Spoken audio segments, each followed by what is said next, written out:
Hi, my name is Gage Starkweather. I am one of the hoofstock keepers here at Tanganyika Wildlife Park, and I'm just here to tell you guys a little bit about some of our select individuals down here at our petting zoo and some exciting news that's happening. So with me here, we have Cusco. He is our almost 2-year-old male alpaca, and you may notice when you come to the park that he is separated from our females. That is because he's related to everybody. We have his mom, brother, aunt, and sisters over there, and he's just getting to about that age where he's going to start feeling himself and such. So we put him over here just to get along with the goats. And I'm giving him just a little bit of grain to keep his attention. Plus, he's one of the most super personable animals that you will ever meet here. So I highly recommend you guys come out and check him out. So what is the difference between alpacas and llamas? Biggest difference is going to be size. Llamas are going to be about my height, if not taller. And they're also going to have banana-shaped ears. If you look at his ears, they're much more of just a regular pointed shape. And I love the fact that I can just mess with him like that. And he's going to be a lot shorter even when he's a full-grown adult. And we do have a llama here in our park, in with the goats and such. It's Frankie. You guys might have seen him walking around the park. But that's going to be the biggest difference. And also their coat, or their wool, he's going to have much more of like a sheep's-like wool, to where Frankie's going to have much more of hair-like. So another common question I get are where are alpacas from? Alpacas originally are from South America in the Argentina, Chile area. They are domesticated versions of the vicuna. There are two wild camelids in the New World, which would be the North America and South America. It's the vicuna and guanaco. The vicuna is the wild counterpart to the alpaca. The guanaco is the wild counterpart to the llama. So another common thing that people do know about these guys is that alpacas and llamas do spit. These guys will spit as a defense of basically one another. It is their way of saying, get away from me. I want my space. This is my food. That's what their spitting is for. Rarely will the alpacas here at the park spit at you. You might get caught in crossfires, but trust me, it's not directed at you. Don't take it personally. It's at each other. Alrighty. Now we are in with our female herd of alpacas, and it's not entirely females. We do have one male. He is last year's kid. This is little AJ right here. He's only about 6 months old. Another common question, though, that we get is how often do we shear our alpacas? And we do only shear them once a year. That is just to help them regulate through the hot Kansas weather and such. And then what do we do with the fur? What we do with the fur is we honestly give it to other animals for enrichment. The carnivores love the smell of the alpacas. Birds can use it for nesting material. And even other hoofstock enjoy the smell because it's something new. Now, there are two different breeds of alpaca. There are going to be two different coat colors. So Ruth right here with me, she's what's known as a Surrey. A Surrey is going to have much more dreadlock, shaggy dog. Think like the old English sheepdog fur. She's going to have a lot more longer dreads. And the reason that it looks so short now is because we do shear only once a year. For a Surrey to get like those nice, beautiful dreads, if you were to look at a traditional Surrey alpaca, it needs years to grow. And so we just don't want to do that because it's too hot on them, and we don't usually breed for fiber. And now her mom's coming in for some. But then the other breed is known as the Wakaya. Don't ask me to spell it. The Wakaya is going to be the traditional fluffy cloud, which is what Cusco is. It's what AJ is. It's what Cusco and AJ's mom is, Sophia.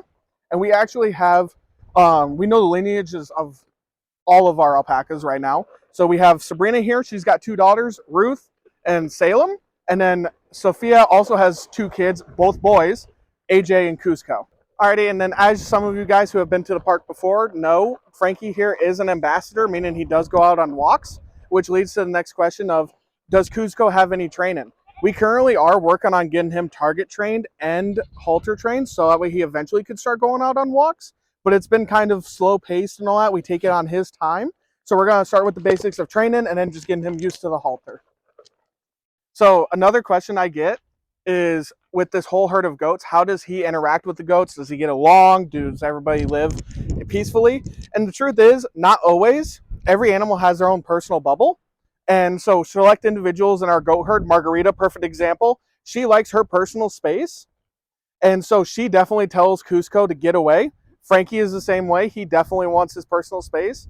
But also another thing about these camelids, a lot of times alpacas and llamas are used as guardian animals. So they're going to have a flock of sheep, a flock of goats, and they're going to have, farmers will put a llama or an alpaca in because they're good at alarm calling. And basically that alarm call means predator in the area, go seek shelter. And a lot of times llamas will actually do something about that. Llamas will go after whatever predator is coming into the area. To where alpacas, they're a bit more of they're going to talk the talk, but they ain't going to back it up. So they'll put out that predator call, and then they'll run with the herd away. But that's how they kind of interact. And so it's not always peacefully, but he loves these guys. He's always up in their business. So it usually is pretty peaceful. So something I get asked quite a bit is why, when I'm working at a facility that has all these lions, tigers, rhinos, zebras, all these exotic animals, why is it that I like the pet and zoo animals so much? And if you ask any of my coworkers, I definitely truly love these guys. It's because it's mostly personality. Every animal down here is different, and every animal here at the park is different. Everybody has their own personality, their own quirks, things that they like, don't like. But with goats, it's almost unmatched. Every single individual here is always wanting attention, always wanting to know what you're doing, always gun ho about training. And honestly, it's just the difference between everything. I can work with Cusco, who absolutely loves attention, is all up in my business. And then you have Bianca, who's in our female herd, who would rather keep her distance away. She doesn't want really anything to do with us. And that's the main reason I love these guys. Plus, my roots in my animal care and in my zookeeping career started with domestic hoof stock, domestic livestock. Started with goats, alpacas, donkeys, cattle. It all started there. So they have a special part in my heart, special spot in my heart. And also, if you notice in this video, we do have quite a few pregnant mamas. Majority of our herd should be pregnant. We did have our buck with them throughout the winter. And so we should be expecting babies any day now. So make sure you come down to the park to see any sort of cute baby goats running around.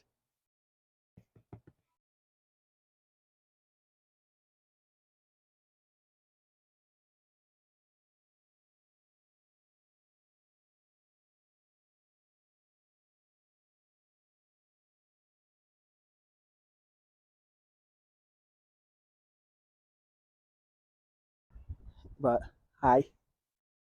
But that's his fleece. See how dark that is? Yes. So you start parting it a little bit. And you got a very beautiful coat. He's very I've been told he's very handsome by other alpaca people. He's a very handsome male. Yes, hi. Hi.